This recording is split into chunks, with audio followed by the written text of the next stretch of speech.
नमस्कार, Pinnacle online coaching classes में आपका स्वागत है। मैं हूं श्रुति और आज के इस वीडियो लेक्चर में मैं बात करने वाली हूं आपसे इम्पोर्टेंट करंट अफेयर्स। आज का वीडियो लेक्चर हो रहा है हमारे प्रोजेक्ट सारा भारत के तहत और ये पार्ट 7 है इस वीडियो सीरीज का, जिसके तहत मैं आपको प्रोवाइड करूंगी बहुत ही super fast coverage current affairs का।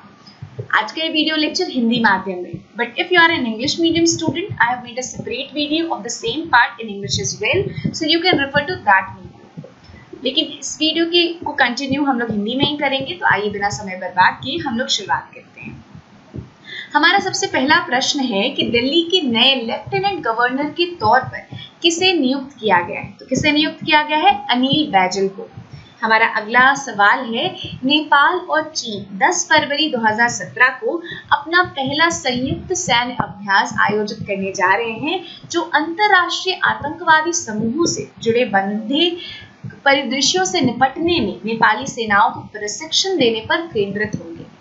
तो बेसिकली क्या होने वाला है ना, क्या हुआ एक्चुअली कि 10 फरवरी 2017 को नेपाल और चीन ने अपना सबसे पहला संयुक्त सैन्य अभ्यास आयोजित किया और इसका मुख्य उद्देश्य क्या था? इसका मुख्य उद्देश्य था कि अंतरराष्ट्रीय जो आतंकवादी समूह हैं उनसे जुड़ी जो समस्याएं हैं उनको निपटने के लिए नेपाली सेनाओं का प्रशिक्षण करना। और ये जो अभ्यास था नेपाल और चीन के सैन्य अभ्यास को क्या नाम दिया गया है? तो उसको नाम दिया गया है प्रतीकार पहला। ठीक है। हमारा अगला प्रश्न है कि 14 दिसंबर 2016 को किसे जीवन बीमा निगम के नए अध्यक्ष के रूप में नियुक्त किया गया है? तो वीके शर्मा को LIC के नए अध्यक्ष के रूप में नियुक्त किया गया है। भारत का पहला ट्रांसजेंडर स्कूल, जिसका नाम सहज इंटरनेशनल स्कूल है, 30 दिसंबर 2016 को किस भारतीय शहर में स्थापित किया गया है? तो कहां पर स्थापित किया गया है? कोची में। स्कूल का नाम है सहज इंटरनेशनल स्कूल और ये भारत का सबसे पहला ट्रांसजेंडर स्कूल है। मिस वर्ल्ड ब्यूटी प्रतियोगिता 2016 की विजेता कौन है? इसकी विजेता कौन है? स्टेफनी डेल वेले।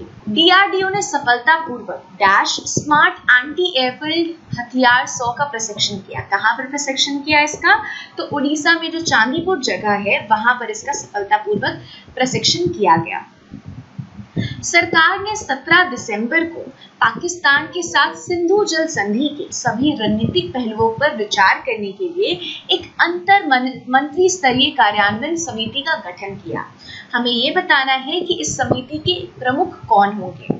तो पहले तो ये समिति क्यों स्टैब्लिश की गई? ताकि सिंधु जल संधि से रिलेटेड जितने भी रणनीतिक पहलू हैं उन पर विचार किया जा सके। और इस पर विचार करने के लिए जो समिति गठित की गई है, इसके प्रमुख नृपेंद्र मिश्रा। भारतीय वायुसेना के नवनियुक्त प्रमुख का नाम क्या है? उनका नाम है VS धनोआ। हमारा अगला सवाल है, प्रधानमंत्री नरेंद्र मोदी ने देश की पहली भारतीय कौशल संस्थान की आधारशिला 19 दिसंबर को किस भारतीय राज्य में रखी? तो कहां पर रखी?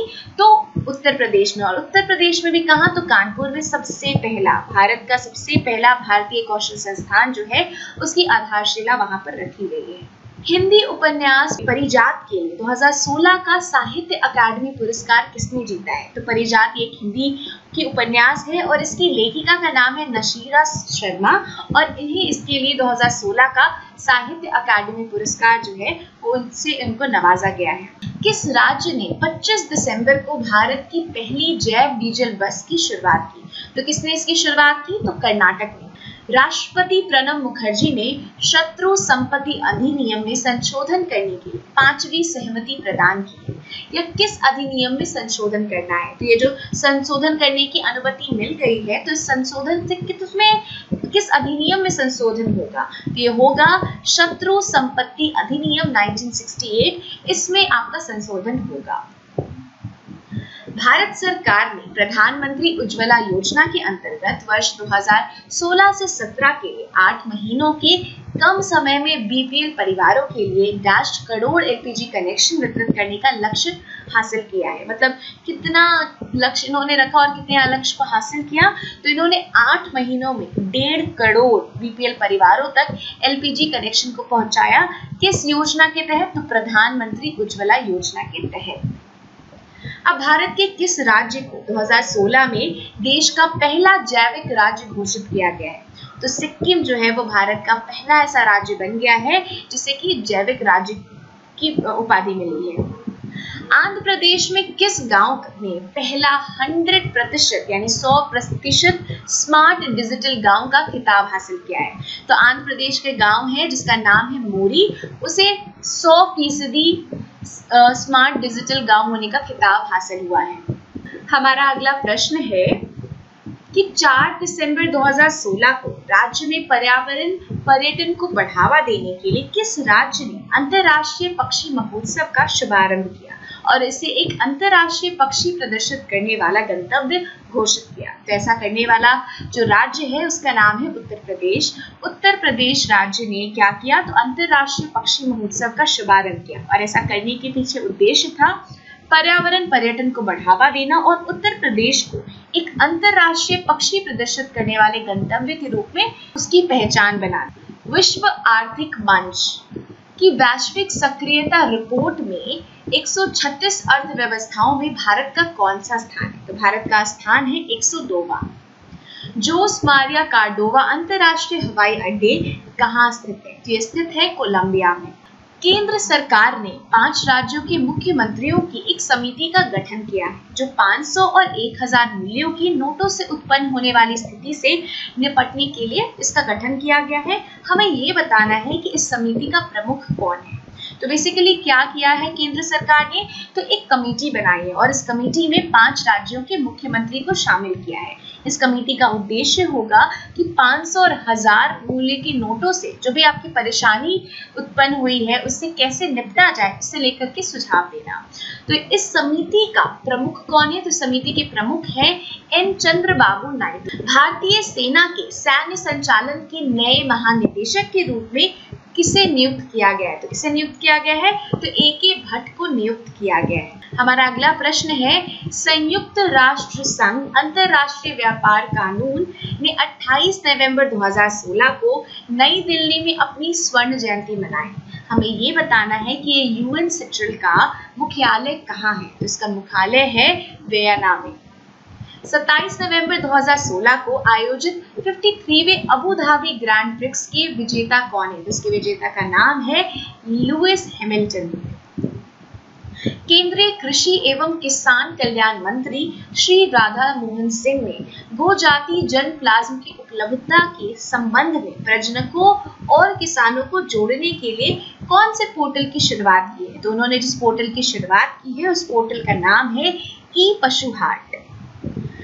डेथ अंडर द देवदार नामक पुस्तक किसके द्वारा लिखी गई थी? ये पुस्तक लिखी गई थी रस्किन बॉन्ड के द्वारा।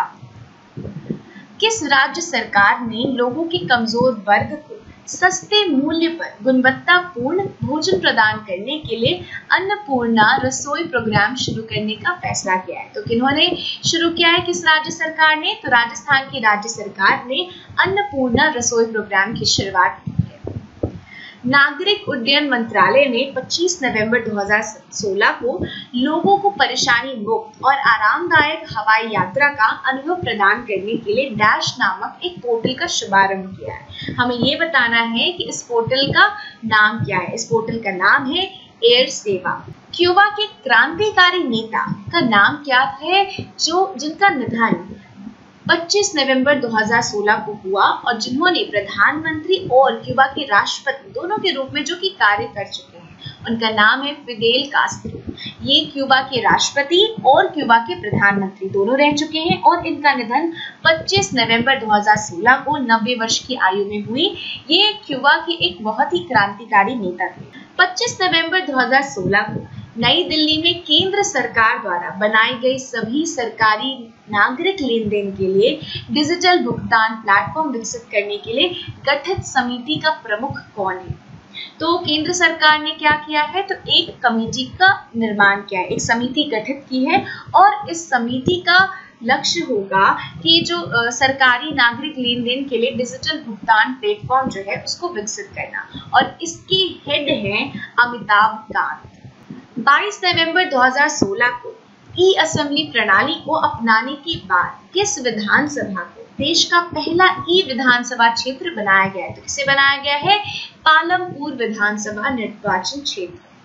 हाल ही में मुंबई में रक्षा मंत्री मनोहर पर्रिकर ने भारतीय नौसेना के बेड़े में एक तीसरे स्वदेशी बनाए गए कोलकाता वर्ग के निर्देशित विनाशकारी मिसाइल को सौंपा है। हमें ये बताना है कि इस जहाज का नाम क्या है। इस जहाज का नाम है INS चेन्नई। भारत परमाणु अनुसंधान यूरोपीय संघ CERN का एक सहयोगी सदस्य बना है। ठीक है, तो भारत किसका सहयोगी सदस्य बना है? CERN का, और CERN का फुल फॉर्म है परमाणु अनुसंधान यूरोपीय संघ। हमें ये बताना है कि CERN का मुख्यालय कहाँ स्थित है। इसका मुख्यालय स्थित है जिनेवा, स्विट्जरलैंड में। अगला प्रश्न, भारतीय रिजर्व बैंक पारंपरिक बैंकिंग प्रणाली में एक इस्लामिक विंडो खोलने की योजना बना रहा है। हमें ये बताना है कि जो इस्लामिक विंडो जिसे खोलने की योजना रिजर्व बैंक बना रहा है, इसकी अवधारणा क्या है? इसकी अवधारणा है ब्याज मुक्त बैंकिंग। ठीक है,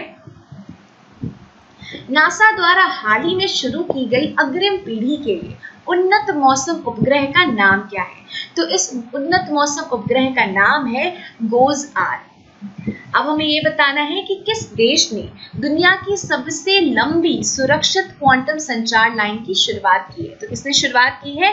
तो चीन ने दुनिया की सबसे लंबी क्वांटम संचार लाइन, यानी कि दुनिया की सबसे लंबी क्वांटम कम्युनिकेशन लाइन, इसकी शुरुआत की है।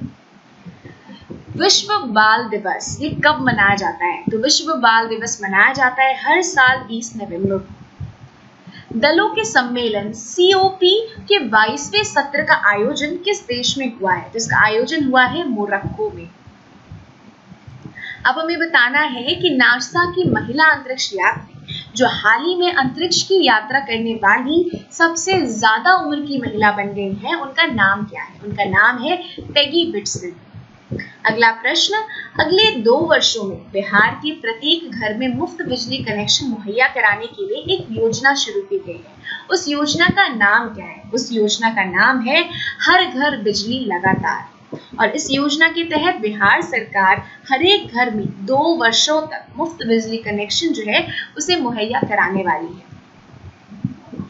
किस देश ने हाल ही में विश्व में पहली बार मस्तिष्क प्रत्यारोपण किया? तो किसने किया? तो नीदरलैंड्स ने किया। अगला प्रश्न में हमसे ये पूछा जा रहा है कि 2017 में कौन सा देश ब्लाइंड T20 क्रिकेट विश्व कप की मेजबानी करेगा? तो कौन मेजबानी करेगा? तो भारत करेगा। हाल ही में कौन सा राज्य फ्लाई ऐश उपयोगिता नीति को अपनाने वाला पहला राज्य बन गया है? तो महाराष्ट्र जो है वो भारत का वो पहला राज्य है जिसने की फ्लाई ऐश उपयोगिता नीति को अपनाने का फैसला किया है। 2016 का चैंपियन शोडाउन किसने जीता? तो ये चैंपियन शोडाउन जीता है विश्वनाथन आनंद ने। भारतीय अंतरिक्ष अनुसंधान संगठन इसरो ने अपने दूसरे चंद्र मिशन के लिए प्रशिक्षण का आयोजन करना शुरू कर दिया। इस चंद्रमा मिशन का नाम क्या है? तो इस मिशन का नाम है चंद्रयान द्वितीय। अगला प्रश्न, 8 नवंबर 2016 को संयुक्त राज्य अमेरिका के राष्ट्रपति के रूप में किन्हें निर्वाचित किया गया? तो एक बहुत ही आसान सा सवाल है, हम सभी जानते हैं कि डोनाल्ड ट्रंप जो है वो यूनाइटेड स्टेट्स ऑफ अमेरिका के 44वें राष्ट्रपति के रूप में इनका चुनाव हुआ है।